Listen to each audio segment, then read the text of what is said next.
What's up, everyone? You are checking out the Uncensored Pro Wrestling Podcast. He's your host, the hot commodity.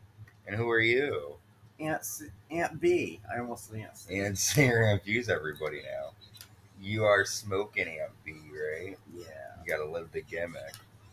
We are covering the Attitude Years Season 4. So we're jumping into our time machines and saying goodbye to 2025. And we're going to open this episode. We've come to the Royal Rumble 2001.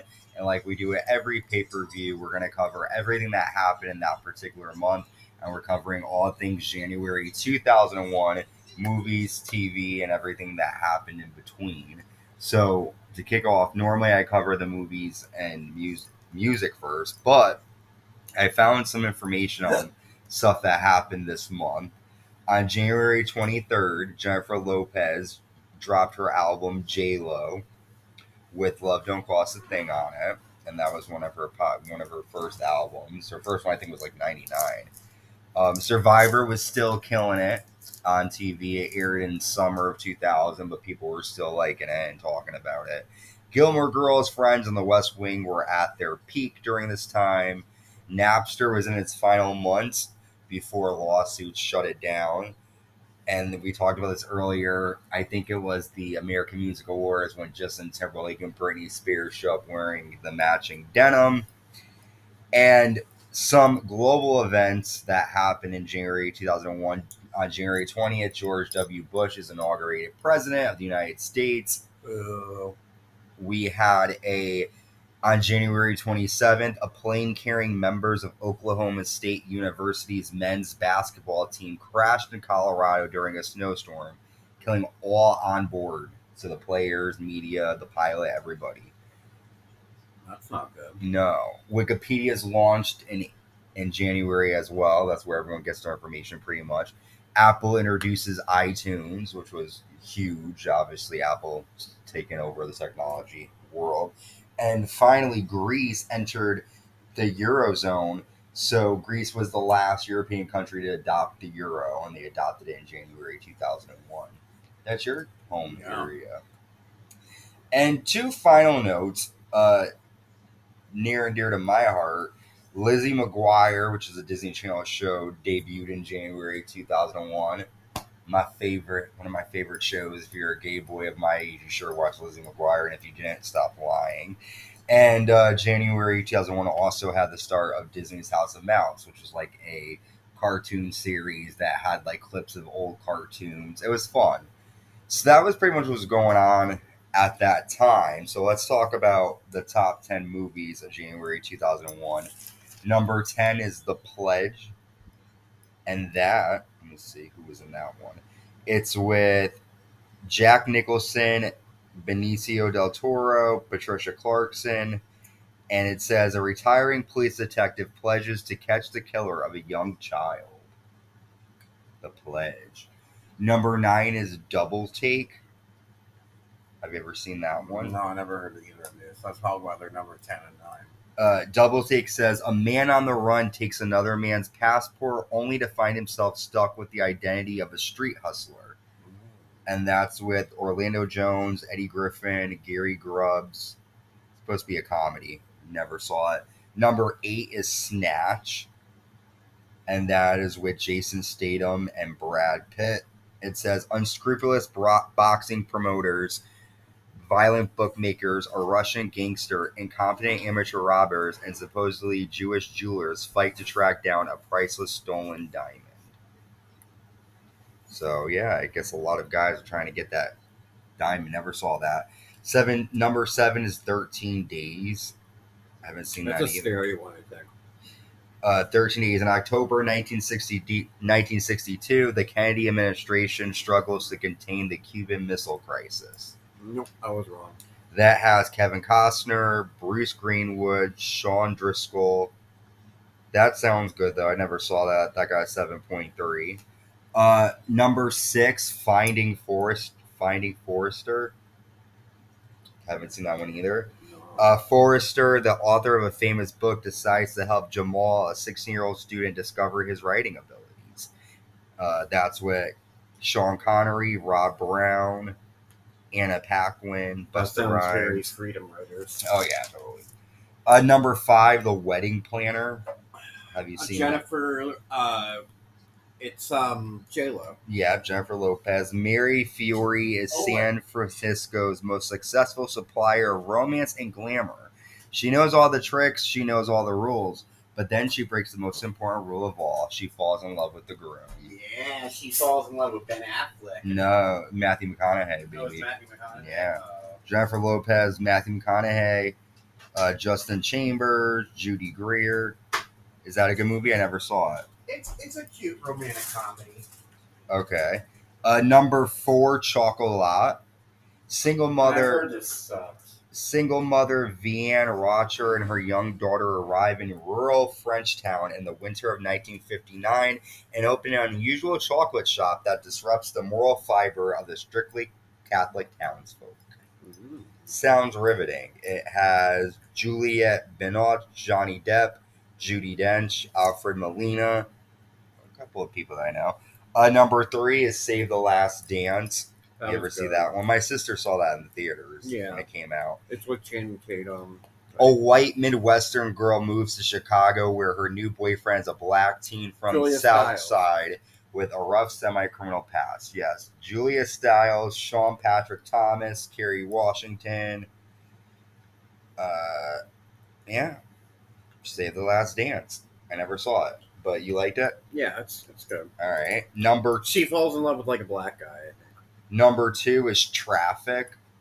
A conservative judge is appointed by the president to spearhead America's escalating war against drugs, only to discover that his teenage daughter is a crack addict. That has Michael Douglas, Benicio del Toro, Catherine Zeta-Jones. All right, that sounds good, Traffic. So he's trying to stop people doing drugs and his daughter's doing it. And the number 1 movie of January 2001 is Crouching Tiger, Hidden Dragon. Jackie Chan. Was that good? I have not Crouching seen it, Tiger. but it was big, I remember. A young Chinese warrior steals a sword from a famed swordsman and then escapes into a world of romantic adventure with a mysterious man. That had Chow Fun Fat, Michelle Yeoh. Oh wow, Michelle Yeoh's in that. She's in Wicked.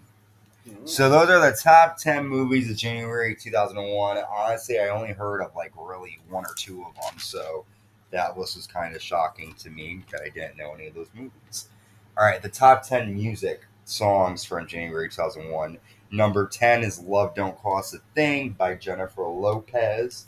My love don't cost a thing. Number 9 is Again by Lenny Kravitz. I love that song. I don't know that one. I wonder if I'll ever see you again. You've heard it. Okay. Number 8, The Way You Love Me by Faith Hill. 7, If You're Gone by Matchbox 20. I like that song too. Number 6 is Miss Jackson by Outkast. I'm sorry, Miss Jackson. Ooh. 5, With Arms Wide Open by Creed. That's a good one. 4, Case of the X by Maya. What 3, you gonna do? 3 is He Loves You Not by Dream. He loves me. He loves you not. 2 was It Wasn't Me by Shaggy. I saw him in concert. Shaggy, It Wasn't Me. And number 1, Independent Women Part 1 by Destiny's Child. Throw your hands up. That song was still killing it. So those are, all good songs. we encapsulated all of January 2001. And do you remember anything during that time? Like being in... Like September 11th happened. Well, I know. Well, not in January, but I mean in 2001. Yeah, I remember. It was like my sophomore year. Okay, all right. Well, we're going to cover what you all came here for. I was 16. 16. The WWF Royal Rumble 2001 live in New Orleans, Louisiana. And kicking us off, we have the WWF Tag Team Champions Edge and Christian defending against the Dudley Boyz. Devon catapults Edge into Christian on the top rope, so Christian falls. Edge and Christian miss a concerto shot to Devon. Devon lands a double clothesline. Edge spears Bubba for a 2 count, and then Devon pushes Edge off the top rope and lands a 3D, And the Dudley Boyz become the new WWF Tag Team Champions of the world. Yes, good tag match here. It was like an 8-minute match, but you thought the Dudleys were going to win this one. And during the match, you thought Edge and Christian were going to retain. But what did you think of the match here to open Royal Rumble? It was a good opener. What? It was The Dudley Boyz when they do that? Yeah. You kind of got nervous.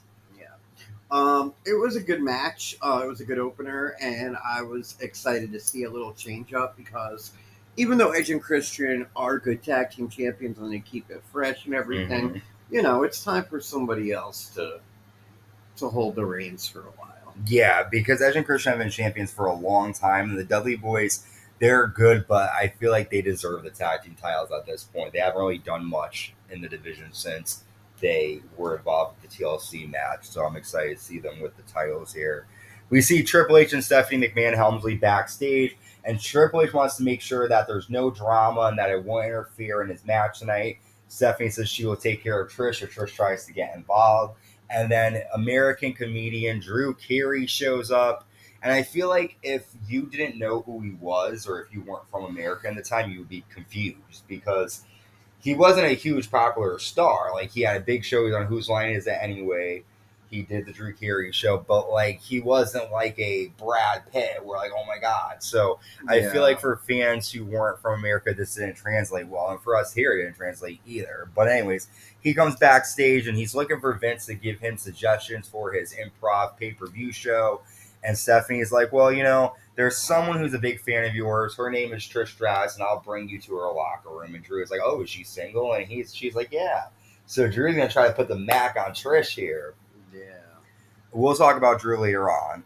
WWF Intercontinental Champion Chris Benoit defends against Chris Jericho in a ladder match. Benoit.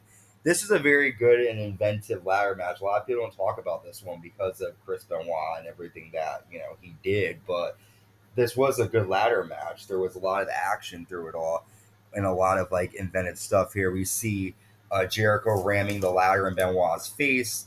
And Benoit does the same. Jericho lands a back suplex to Chris Benoit on top. So he pretty much puts Benoit in between the ladder and then like drops the ladder. Jericho lands a missile drop kick with the ladder landing in Benoit's face. And then we get a cool moment where Jericho applies the walls of Jericho to Benoit on top of the ladder. Jericho jumps off the ladder into a crossface by Benoit. Benoit then misses a flying headbutt off the top of the ladder, and right there could kind of explain all of his issues. Jericho hits Benoit with a chair and then pushes Benoit off the ladder to the floor. Jericho falls out of the ring. Benoit falls out of the ring. Jericho climbs the ladder, and Chris Jericho is the new WWF Intercontinental Champion. Best match of the night, in my opinion, but what did you think of this and Jericho becoming champion again? Yeah, I thought it was one of the better matches, too. I definitely think it was time for Jericho to get the title. I feel like Benoit was like really stale. He was a good wrestler, but he was not good at promos. Yeah. And, Jericho will do so much more and be a better champion. Yeah. Good stuff here, though. And he won't kill his kid. And what's cool to think about, too, is like over a year ago, like Jericho had just started. Benoit wasn't even in the Rumble, and now they're, pretty much one of the spotlight matches. We have Drew Carey now. He meets Trish, and Trish is being nice, but she's definitely not. She don't want none of that fast. She wants that billionaire butt and Vince McMahon. Vince walks in, and he's like upset. He's kind of jealous, and he books Drew Carey in the men's Royal Rumble match, which was kind of dumb. We see him telling Lowdown that he's taking their spot and giving it to Drew. And their whole gimmick is that they're from the Middle East and they're being disrespected. So, of course, shit on the Saudis back in the day. Now they don't do it enough. So did you think this was silly, them adding Drew Carey into the match? We'll see it play out later, but what were your expectations? Yeah, I mean, I totally thought, he wasn't really going to fight with anybody and he was just going to, some joke will be made or he'd just act like an idiot. Next, WWF Women's Champion Ivory with Steven Richards in her corner takes on Chyna. And I read some background that obviously we know Chyna did not want to compete in the women's division. She didn't even want to work this match, but they had Ivory pretty much made it look good. Chyna has control throughout the match. She fights Ivory on the floor. She military press slams Ivory over the railing. And then Chyna goes to land a handspring elbow, but her neck collides into the turnbuckle post. And she falls holding her head. Ivory gets the pin. Ivory retains. After Jerry the King Lawler, Billy Gunn, they come out and check on Chyna. She gets stretchered out. And it looks like bad news for Chyna here, but what'd you think? I mean, but you got to remember, Chyna wasn't saying, "I don't want to work with Rhea Ripley and Becky Lynch." She didn't want to work with idiots. Like, but also too, the thing is that at that time she could. I'm not trying to be like rude or anything, and I know I love Chyna. She's all a fan. Like, she is. When you think of women in wrestling, you usually think of her, but it's like, what did she really do aside from fight the guys? You know what I mean? Like, if Trish Stratus was fighting the guys, would we say the same thing about her? Like, what was it about, aside from her, big Bill? It's like, I think the problem was she thought that she could really go with the guys. Yeah. She can't. No, I'm not trying to be mean. Right, no, I don't think at all that she was Stone Cold Steve So Austin. I think that was her problem. And so when you are a woman and you're telling them, I'm not fighting the women, it's like, well, where is your place? I get that, but that's the thing. She got a hard place because I do think she was better than the women, and it looked kind of like it was almost like a no contest, her versus. Like, they always, if Ivory was going to beat her, she needed a man to help beat her. Well, because... And that's part of the reason why I don't think they should have booked her in the men's matches as frequently as they did, because then maybe if they made it every once in a while, but she's fought men so many times at this only point men basically. that it isn't believable. But it's like, at some point, when do you say, okay, let me just take it and run with it and turn shit into shine? There, at that point, there was a limit of who she could fight, but help train them. Be like, hey, listen, I want this division to prosper. She didn't. She wanted to be the top star and be the Stone Cold Steve Austin, which she was on her own, but she was Austin wasn't beating up fucking Deborah and Trish Stratus to get that title. You know what I'm saying? Right. But anyways, I hear your point. I agree. Ivory looked like nothing compared to Chyna in that match. We see Trish and Stephanie argue backstage, and we get our men's main event here, the WWF Championship. The champion Kurt Angle with Trish Stratus against Triple H with Stephanie McMahon-Helmsley in his corner. And this was a really long match. It went longer than I thought it was going to go. Triple H attacked Kurt Angle's leg by slamming it into the ring post and then hitting it with a steel chair. Trish tries to get in the ring, but Stephanie pulls her out. The two of them have a cat fight. They fight over the announce desk. Vince comes out and starts to carry Trish, but then Stephanie pushes them and they both fall. Eventually, Vince, Stephanie, and Trish leave. Angle lands a moonsault, but Triple H kicks out. Stone Cold Steve Austin then comes out, attacks Triple H, hits him with the WWF Championship. Triple H is busted open, and Austin lands a stunner, and then Kurt Angle pins Triple H to retain the WWF Championship, all thanks to Stone Cold Steve Austin, and a little bit of that distraction between Vince, Trish, and Stephanie. But what did you think of this here? I mean, we knew Austin was going to not. Yeah, I had a feeling that Kurt Angle was going to retain the title just because he needed to retain it against somebody like Triple H to be a legitimate champion. Especially where the only person he's really legitimate was the Undertaker, and he cheated his way out. And this one, he didn't mean to, but he did kind of get cheated out also. But I just feel like he needed a big win like this. But it was a decent match. I was definitely expecting Austin to get involved in it, to be honest. And we're definitely going to see more between Trish and Stephanie, because just like I think Triple H is going to get involved when Austin gets his chance. So I think this is going to be an ongoing thing. Let's cover the Rumble match. We're not going to cover everything. Let's get ready to rumble. The first entrant is Jeff Hardy. Entrant number 2 is Bull Buchanan. Drew Carey enters at number 5. And Kane is number 6. And Drew just basically tries to give Kane money. And Drew is able to escape before any harm can be done to him. Basically, he was in there for 3 minutes, and that was it. We see the Hardy Boys get eliminated by him, but not really. Kane eliminates the most people. He eliminates 11 people in this match. We see Al Snow, Raven, Perry Saturn, Steve Blackman. They all use weapons like a hardcore match in this match, but Kane destroys them all. We then see The Rock coming at number 13, and he lasts 40 minutes in the match. The Big Show is a surprise entrant at number 23. He comes in, but he gets eliminated by The Rock, and then Big Show choke slams The Rock through an announce table on the floor. The Undertaker comes in at number 25. Stone Cold Steve Austin is number 27, but before Austin can enter the ring, Triple H attacks him and tosses him into the railing, bloodying Austin up before he even makes his entrance into the ring.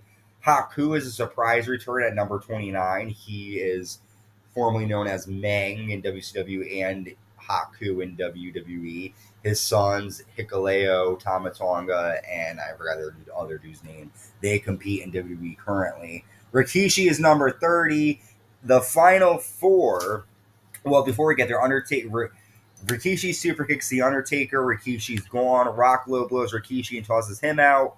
Austin and Rock have a face-to-face. Austin lands a stunner to the Rock. Rock lands a rock bottom to Austin. Kane then eliminates the Rock.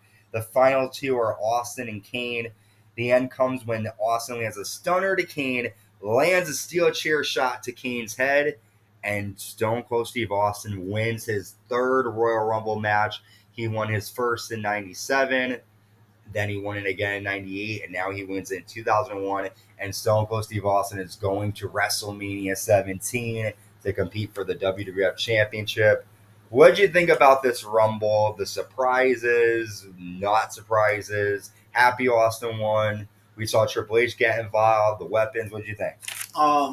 I thought it was a really good Rumble. I think that we didn't get a lot of surprises. I mean, the Big Show came back. But Kane did really good in this, and I'm not sure which one it is. Either Kane has been in the most Rumbles. I think he's been in the most, and I think he's also eliminated more people. He did. He had the I don't know about the first fact that you said, but I know for sure the second fact. He was the person that had the most eliminations up until Roman Reigns in 2016. Yeah, but I believe that Kane has been in 11 Royal Rumbles more than anybody else. And now he's a mayor. That's right. And I think Triple H and The Undertaker are almost tied with him. But yeah, Kane did really good, and he was in there people don't really talk about it. He was in there the whole time. Yeah, he was in there a lot. Rock had the longest time. It came down to Austin and Kane, right? Austin Kane, but Rock was in there longer. He was in there for 41 minutes. How? Because he came in, I don't know. When I looked it up, it said The Rock had the longest time. Let me look at it to be sure. Kane came out first, so that can't be. Who had longest time in, let's see. But before I tell you this, though, tell me, because, Kane came out before The Rock and was the second last person out. Okay, yes, you're right. Kane. He entered at 6. He lasted 53 minutes and 46 seconds. Yeah. So, and yes, he had the single Rumble match eliminations with 11. The record was broken by Roman Reigns in 2014, and then by Braun Strowman in 2018. Yeah. And Austin's the only 3-time Royal Rumble winner. So yes, you're right about that. But what did you think of this being the first pay-per-view of 01? What was your favorite match, moment? It was definitely a good way to start off 2001. It was a good Royal Rumble. My favorite match was probably the ladder match. And yeah, that's it. I give this probably, I'll give it a B+. This is a B+. Yeah, this isn't the greatest Royal Rumble, but in terms of matches and content, my eyes are fixed. The Triple H Kurt Angle match could have went a bit shorter in my eyes, but I thought this was good. I remember watching this one with my grandfather getting Chinese food on VHS. Honestly, I really like. Oh, that. Honky Tonk Man! I forgot Honky Tonk Man came out and he got fucking Kane annihilated him with the guitar. So yeah. Fuck Honky Tonk Man. I really like that we have Women's Royal Rumble now. I think it's. Well, we talked about this though. Back then there was 5. Oh women? Yeah, no, I know there couldn't have been one then. I'm just saying I like having a women's, but yeah, it was good. It was a good start to 2001. We've got a lot more twists and turns heading in the year. Our next pay-per-view will be No Way Out. There's and that's in definitely lots of February. drama, lots of people going after each other. Yeah. So. But No Way Out's a good pay-per-view. 2001 is a good year for pay-per-views, so I'm excited for that. To find out more and to go back in time with us, make sure you subscribe, like, and hit that notification bell. And make sure, you follow us as well. Leave a comment. I forgot I was going to say leave a comment. Let me know what you think about this Royal Rumble 2001. If you liked it, didn't like it, if you remember watching it back in the day, or if you just saw it now, what you think of that. Until next time, stay safe and stay uncensored.